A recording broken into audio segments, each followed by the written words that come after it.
वानी बेटा, आइए हम अपने पाठ के अगले भाग की तरफ जाते हैं। जैसा कि हमने इसके पहले वाले पाठ में आपको पढ़ाया था, नीति श्लोका। नीति श्लोका के 2 श्लोक हमने आपको पढ़ाए थे। बाकी की जो 3 श्लोक हैं वो आज हम आपको पूरा करेंगे। तो बाकी के जो श्लोक हैं उसमें से जो तीसरा श्लोक है आपका, उसकी लास्ट लाइन है प्रकृति सिद्धम इदम ही महात्मनाम। ठीक है, ये लाइन है प्रकृति सिद्धम इदम ही महात्मनाम।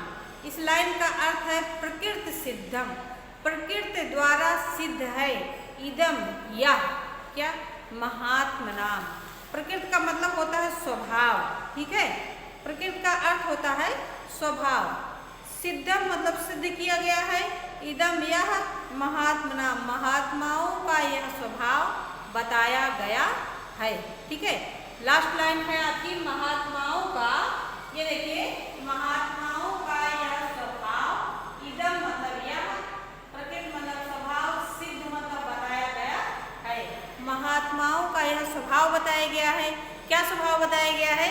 ऊपर की 3 लाइन आपकी बता रही है कि विपत्ति धैर्यम, जो महात्मा होते हैं उनके ऊपर यदि विपत्ति मतलब होता है विपत्ति आती है तो उसमें वो धैर्य धारण किए रहते हैं, घबराते नहीं। विपत्ति धैर्यम अभ्युदय, अभ्युदय का मतलब होता है विकास की अवस्था, उन्नति की अवस्था।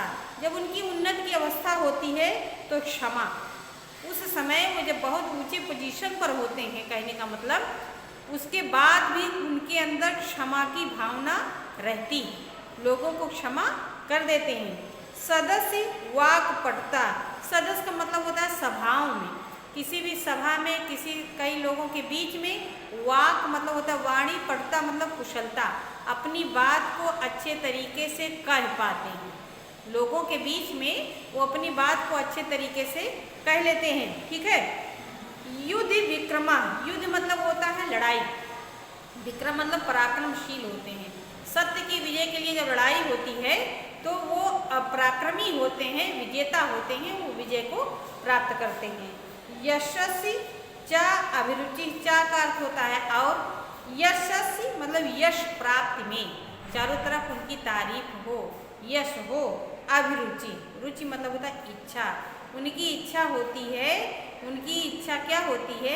उनका उद्देश्य होता है कि चारों तरफ उनका यश ही रहे, कोई उनका अपयश ना हो, कोई उनके द्वारा गलती ना हो, चारों तरफ उनकी तारीफ ही रहे।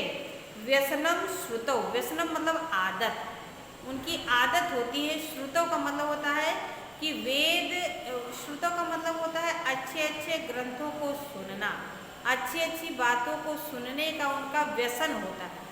व्यसन का मतलब होता है इंटरेस्ट, आप इंग्लिश में कहते हैं, उनका इंटरेस्ट होता है, लगाव होता है, बहुत अधिक लगाव किसमें होता है? ग्रंथों की बातों को, जो अच्छी अच्छी बातें, अच्छी अच्छी किताबें हैं उनको पढ़ना और सुनना, यही उनका व्यसन होता है, यही उनकी आदत होती है। ठीक है, तो ये सारे जो स्वभाव हैं वो किसके बताए गए हैं? महात्माओं के ये सब स्वभाव, प्रकृति मतलब होता है स्वभाव, सिद्ध किए गए हैं किसके? महात्मा के। मतलब इतने लक्षण जिसमें होंगे वह व्यक्ति महात्मा कहलाएगा। ठीक है ना। अगला देखते हैं कि अगले के देखिए लास्ट लाइन मैंने लिख दिया है। लास्ट लाइन जो होती है वो मेन लाइन होती है, बाकी जो 3 लाइन होती है उसी लाइन को पूरा करती है। तो लास्ट लाइन मैंने बोर्ड पे लिखा कि सर्वे गुणा, सर्वे मतलब सभी, गुणा मतलब होता है क्वालिटी, जिसको आप इंग्लिश में कहते हैं ना, सभी गुण, सभी प्रकार की विशेषताएं।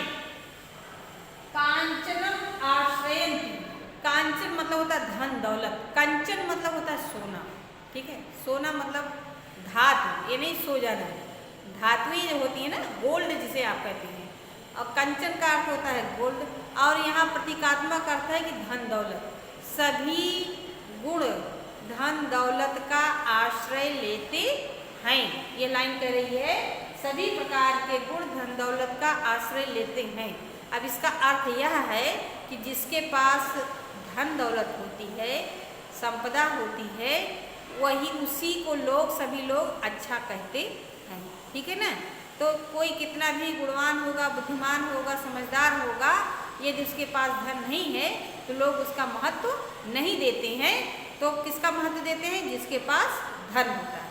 ठीक है। इस समय में जो चल रहा है उसी का अर्थ इस श्लोक में बताया गया। कैसे बताया गया देखिए कि यस्यास्ति वित्तम, यस्य जिसके पास, आस्ति मतलब है, जिसके पास है, वित्तम का अर्थ होता है धन, जिसके पास धन है, स नरः कुलीना, सह मतलब वही, नरः मतलब मनुष्य, कुलीन अच्छे कुल का माना जाता है, उसी को लोग अच्छे कुल का समझते हैं जिसके पास धन होता है।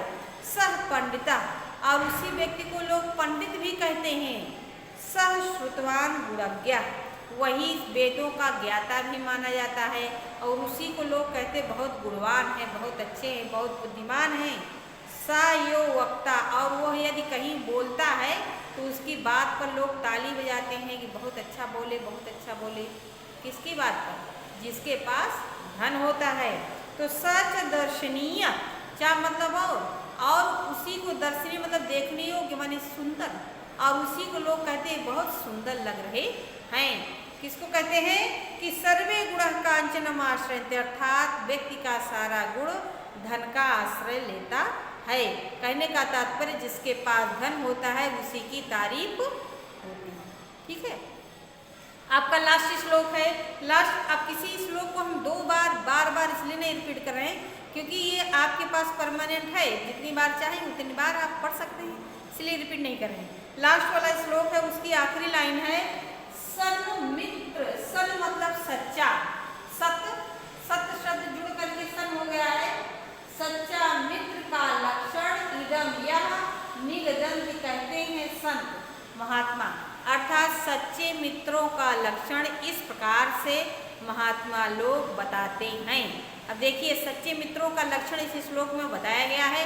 अब देखिए आप स्वयं एक सच्चे मित्र हैं कि नहीं, आपका मित्र एक सच्चा मित्र है कि नहीं, ये सारी बातें इस श्लोक के माध्यम से आप समझिए। देखिए कह रहे हैं कि पापा निवारेत, पापा मतलब होता है पाप, पापात निवारेति, पाप से हटाता है।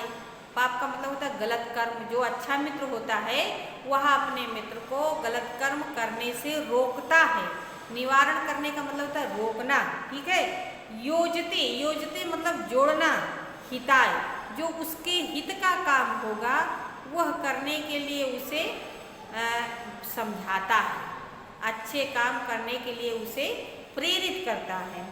गुह्यम निगुह्यत, गुह्यम निगुह्यत का मतलब होता है उसके अंदर जो अच्छाई होती है उसे वह समझाता है। गुणान गुह्यम निगुह्यत, गुह्यम निगुह्यत का मतलब होता है जो अपने मित्र की कमी होती है उसे छिपाता है, उसे सबसे बताते नहीं चलता कि हमारे मित्र ने ये किया, नहीं, गुह्यम निगुह्यति, जो अपने मित्र की कमी होती है उसे छिपाता है, उसे बचाता है।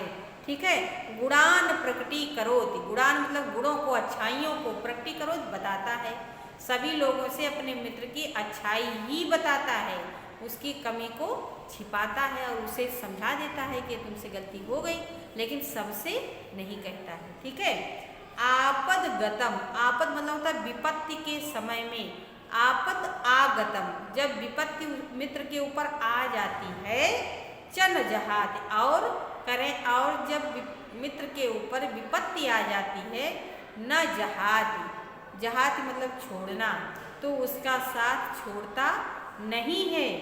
ददाति काले, बल्कि उसे अपना समय देता है, उसके विपत्ति के समय में उसका साथ निभाता है, उसका साथ छोड़ता नहीं है। तो सन्मित्र लक्षणम मिदम, इस प्रकार से अच्छे मित्र का लक्षण निगदंत संता, महात्मा लोग इस प्रकार के जो गुण हैं वो अच्छे मित्रों के लक्षण के रूप में बताए गए हैं। ठीक है, निश्चित रूप से आपको ये समझ में आया होगा और आप इस श्लोक को पढ़िएगा भी। मैंने PDF के माध्यम से आपके क्वेश्चन आंसर इसके पहले वाले सब भेज दिए हैं, उसे आप अपनी जो है बुक में कंप्लीट करिएगा। ठीक है, आज के लिए बस इतना ही, बहुत बहुत